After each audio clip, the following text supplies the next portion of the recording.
Barbara, for this kind introduction. Ladies and gentlemen, it's a great pleasure to welcome you here at the second conference on Austrian economics taking place here. And congratulations to your anniversary, to your 10th conference. It's quite of an achievement. I was glad to hear how to say that you undertook everything to make this meeting possible. Of course, for me, as a governor and as an economist, it's a privilege to have you here and to share with you some of the thoughts which are, I hope, how to say, give also rise to some discussions. Vice President Friedrich, he already mentioned a number of those things which I assume would have loved me to address now.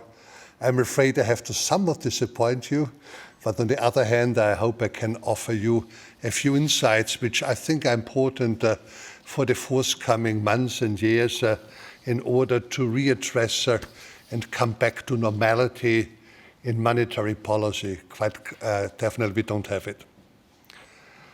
As central bankers, we often hear that we are responsible for the low returns on financial market and consequently for the problem arising from banks' profitability and financial market stability.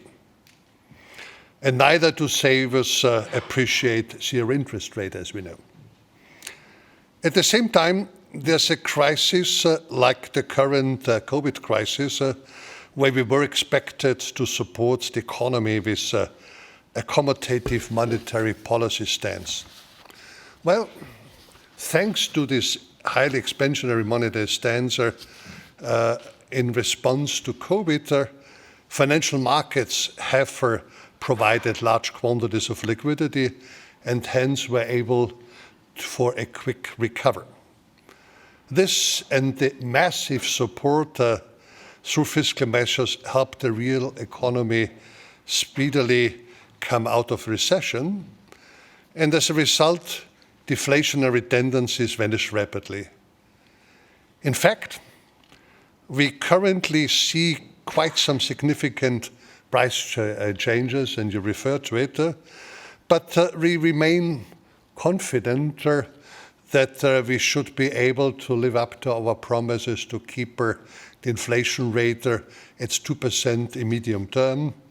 What happens in the meantime, it's like a sailor at sea. We are somewhat, how to say, in the hands of gods and circumstances we not be able to control. But the problem we faced now with financial market participants searching for yields in the current low interest rate environment could also be taking, and to some extent already taking, higher risk. You mentioned the property prices which surged and which create quite a challenge for all of us. And such behavior could, of course, sow the seeds for the future and next financial crisis, quite definitely. On the other hand, we also know that access to financing also allows you to make investment and foster productivity-enhancing activities, and thus, how to say, contribute to what we all aspire to, improvement economic well-being. And about the latter point, I recall some of the discussions yesterday evening we already had on this one. In my talk, I would like to make 3 points, go into that with all speed. First of all, I would like to explain why the natural rate of interest known among economists as R star is an important concept not only for monetary policy but also for financial institutions and financial markets. Secondly, I would like to explain to you why this the well-known but forgotten effect, why is R star so low now? What have been the drivers and what could be done about it? And finally, I'm going to explain what we could do in order to re-increase R star and what financial institution, financial regulation could potentially do about it. Of course, the topic is vast. I will only be able to skim over some of these elements, but I think they have a bearing. At this moment, you will ask, okay, fine, okay, typical governor, what does this have to do with Austrian economics? Well, there is, and a big one, because the natural rate of interest as a construct of monetary economics equilibrium, the reference goes back to Kurt Wicksell. Enter this reference in a paper written in German in 1998, and for this reason, was long time, uncovered until it got an English translation quite late, I have to say, more than 50 years later. This is a concept which he brought on the table, and this concept was taken up a few years later, exactly in 1912, by an Austrian economist, von Mises. But he gave it a different spin compared to Wicksell. So Wicksell responded in 1914 to the paper of Mises, quite critically of his concept, but von Mises didn't care to respond. Question is why? Well, my take is that von Mises and the Austrian school kept on discussing what is the right concept of money and credit and how they're linked there. And is the discussion over? No, it is not. We had a couple of months ago, exactly 1.5 months ago, a conference, a virtual conference between the Austrian National Bank and SWERFER, this research institutions on financial economics. And there we had high-powered participation, and I wouldn't claim there was any kind of consensus. There was still a lot of discussion. So the problem of what drives interest rates, what drives the natural rate of growth, it's something which we still, are heavily involved on. Now let me move on to my 3 points in all speed. What is the role of the real equilibrium interest rate in financial markets? Well, R star is an important concept not only for financial markets, but also for monetary policy. And what has happened is, and I think this part one has to keep in mind, that R star has been falling for at least 30 years, for the last 30 years, from estimated for Europe from about 4% to 0 or below 0%. There's still some discussion what has been the reasons for this fall, and we will return quickly in a few minutes to this point there. And the main points on the table are falling productivity, it is aging of population, and it has to do with the overhang of savings or investment, and as often claimed, the demand for safe saving products. Now, while R star is a theoretical and therefore an unabsorbable concept used as a guidepost to determine monetary policy stance in real time, there is no doubt that it is an important element to determine the long-term interest rate and the return on asset, which are important, of course, for financial markets. And just as markets cannot deviate from fundamentals without creating distortions, it's also that their monetary policy cannot deviate from R star for a long time, can remain too high above or too low about if the circumstances don't warrant it. Thus, if we want to achieve a opposite, as it has been the case until recently, where we wanted to support the economy, we have to steer the interest rate which the central banks can control below a star, otherwise we're not able to support the economy. And this can only happen to some extent because we cannot steer the negative interest rates too far, in particular if it's the nominal one, because otherwise people would hold cash at home.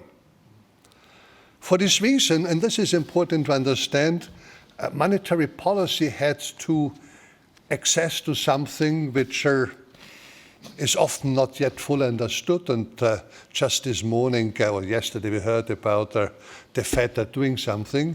For this reason, unconventional monetary policy was invented.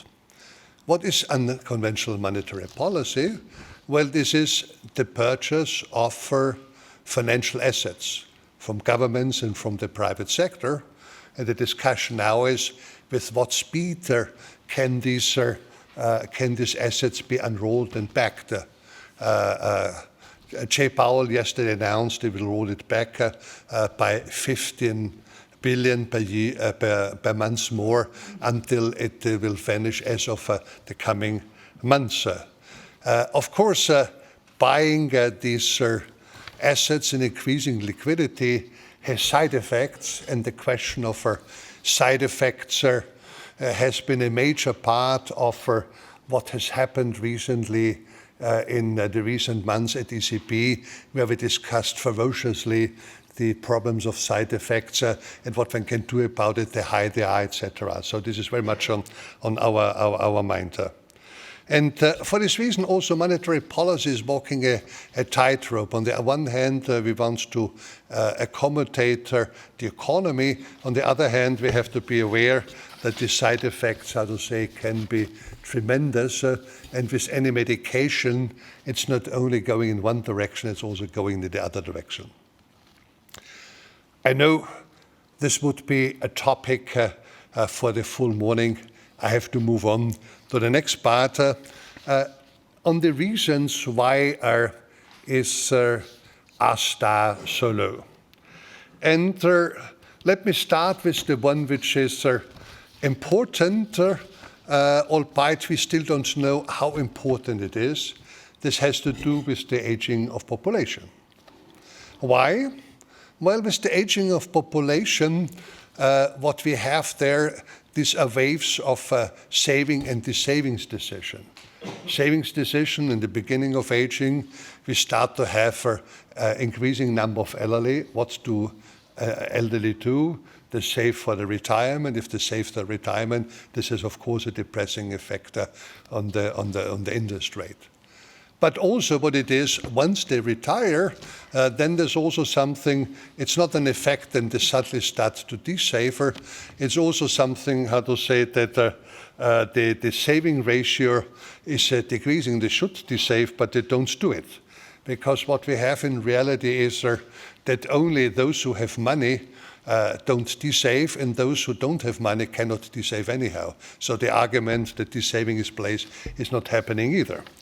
But as a second reason why, how to say, our star and maybe have decreased is that in the past 200 years we also had saving gluts. And what happened with these saving gluts? Well, they got exported. They got exported to the United States, to Canada.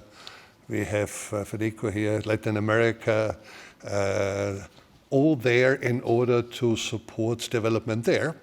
If you look into the data recently, except for short spells of investment for oil producers, Africa has not received any of the money there, so we had a major part of saving staying in the north and not going to the south there. And one of the problems what we have, and I hope this is something I want to bring up in collaboration with the Bologna, there is what can be done in order to support infrastructure in the south of the world, in the southern world, and in order to somewhat reduce the money and supply, the savings glut in the north, in order to reduce our star. And a third part which matters then is, of course, the productivity fall. Productivity has fallen in parallel with R star, not only in Europe, also in the US, in the globalized North. And the reason for them are manifold. They have to do with the fall in investments. They have to do with aging by itself, because if people get older and the structure shifts, then how to say productivity as measured in aggregate goes down. But there are also reasons of fall in productivity, which has to do that in order to create productivity, you need financial markets which support it. And it's the reason why a capital-oriented financial market like the US are much more. They have also a fall in productivity, but their level is about 50 to 100 basis points above that in Europe, and it's lower in the US than in Australia. So it sees that financial markets matter for that. So all three together means that we have elements why a star is low and why a star is at a level which is not able to support monetary policy to become conventional. So if and as we are not able to change a star, we are not able to move back to monetary policy and to the world we had known before. Which leads to the third part. In order to finish, what can financial institutions and financial regulation do in order to raise a star? Well, I want largely to concentrate on those which fall under the competence of monetary institutions like the Austrian National Bank, albeit I have to say ECB more. How to say monetary policy has not been done in Austria for a much longer time than ECB, because before we were linked to the DMARC, so monetary policy was not done here either. But let's assume we have some influence there. But still, I have to mention one thing which is important, because I used to work on this topic also in the past, that has to do dealing with aging. One element in order to bring a major contribution to a star is by, we see all those youngsters sitting here, by increasing their retirement age. Because what does increasing the retirement age do? Well, it makes people work longer, stay shorter in retirement, and as a result of it, they don't have to save so much, so don't need to do this one. In addition, as you stay longer on the labor market, you have to stay longer fit and skilled and motivated. This, of course, keeps the productivity high upper, and so it's like a lucky land. Everybody is happy for that, so increasing the retirement age is a major element. Also, because increasing the retirement age has the advantage that it contributes to an increase in labor force.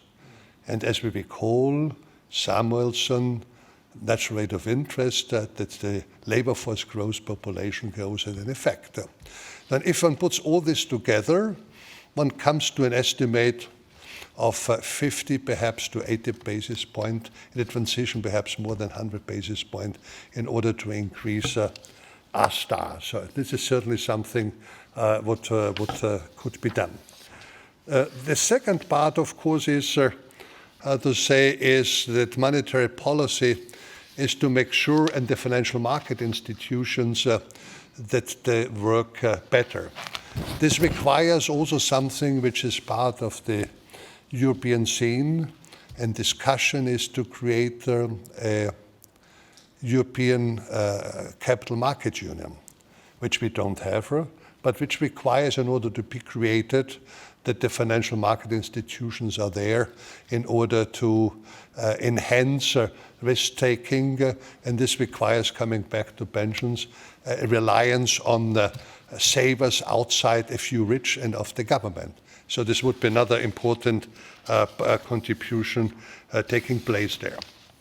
And I will come to a third part, which, how to say, in order to end on a how to say, a note, an uplifting note, and coming back to Austrian economics, has to do with the environment. COP26 is out there, and we know we have to do something, and I'm fully convinced, how to say, this is the biggest challenge mankind has known, and we have to do it. Central banks are not there to lead the role. These are governments and all kinds of things. But their central banks have to contribute it to as much as possible. Now, there are many unknowns in the discourse in Austria, in Europe, in the world, how best to do it. But one thing is clear: in order to do it, we have to be innovative, and we have to be, we cannot do it in a small start and saying, well, let's do a few investments. We really have to put huge investments up front in order to move towards new forms of energy, new forms of way to produce energy and to reduce the prices of energy. This kind of investment will be disruptive. They will be disruptive in the sense of another Austrian economist, and as some will mention, not born in the current borders of Austria, which is Schumpeter. And what recently came out, there's a very good book, I'm sure many of you already know. If not, please buy it and read it. It's by Philippe Aghion, about the creative destruction. What we can use now is this climate change agenda, to which we need to contribute is through investments which are disruptive, because as this book shows, disruption is perhaps the biggest contributor to productivity change. So changing, if we want to change our star, contributing and participating in climate change through forcing these developments is a major contribution. So with these words, I want to leave you. I hope you have a great discussion. I hope you join Vienna. See you latest this evening for rendering the prize on. And again, welcome, congrats, and I'm very honored that you're here. Thank you very much.